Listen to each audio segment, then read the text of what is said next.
Petey Parakeet by Crosby Bonsall and pictures by Sonny B. Cook. When Danny brought his parakeet home from the pet shop, he could hardly wait for the bird to talk. "He will talk," Danny told his mother, "because the boy parakeets are the talkers. And he's a boy because he has blue across his nose. I'm going to call him Petey and take good care of him." Danny cleaned Petey's cage 3 times a week. Each day he put in fresh water and seed. Sometimes he put a slice of fruit between the bars of the cage as a special treat. There was a swing in Petey's cage, and a ladder with a bell on top, and most important of all, a mirror. Parakeets like to look at themselves, Danny explained. They think they are looking at another bird. Danny and his friends spent much of their free time with Petey. They repeated words for him to learn.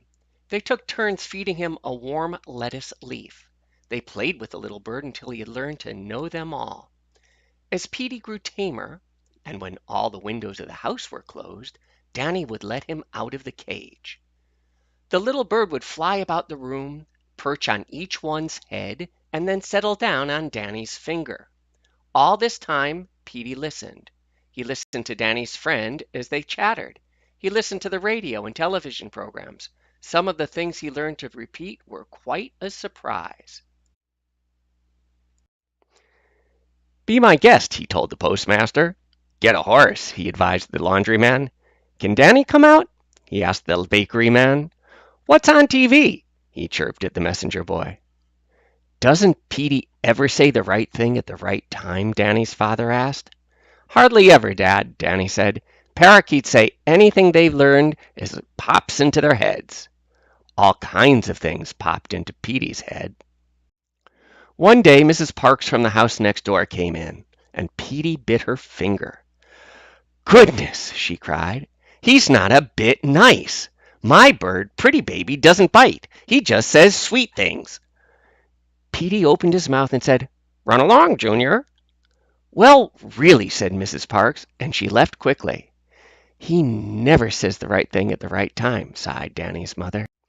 One evening, as Petey was flying about in the screened-in porch, he landed on Danny's father's head. "That will do!" roared Danny's father. "My head is not a landing field." "Take me to your leader," said Petey. "I'll tell you where I'll take you," answered Danny's father. "To the stew pot." One morning Petey was taking a bath. "I do wish that bird wouldn't splash so much," said Danny's mother. "Applesauce, applesauce, applesauce," chirped Petey. "He didn't mean to say that, Mom," said Danny hastily. "That's what you think," replied his mother. Petey was not very popular in his own house the Saturday morning Mrs. Parks brought Pretty Baby over. "I have to go shopping for about an hour," she said. "May I leave Pretty Baby here by the window with Petey?" "Go soak your head," said Petey. "Humph," said Mrs. Parks. The two birds sat in their cages. They faced Mrs. Parks' open window across the way where some pies were cooling on the windowsill. Suddenly, a dog appeared from around the corner of the house and moved straight towards the pies. Pretty Baby tucked his head in his wing and went to sleep, but Petey kept a bright eye on the dog. Closer and closer crept the dog. The pies were just above his hungry nose. He was just about to gobble them up when Petey squawked so loudly that he could be heard a block away. "Help! Police! Robbers!" The dog jumped into the air and ran away with his tail between his legs. He was only a few steps ahead of Danny, who had come running out of the back door. "But I didn't have to chase the dog away, Mom," Danny said later. "Petey did it." "How do you know it was Petey?" Mrs. Parks asked. "He never says the right thing at the right time."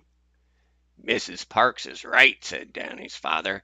"It could have been Pretty Baby who called out the words. After all, you didn't see who said them." It seemed as if no one would ever know. But just then, Petey squawked, "Help! Police! Robbers!" After that, of course, Everyone admitted that Petey had at last said the right thing at the right time. Even Mrs. Parks agreed, but Pretty Baby couldn't agree.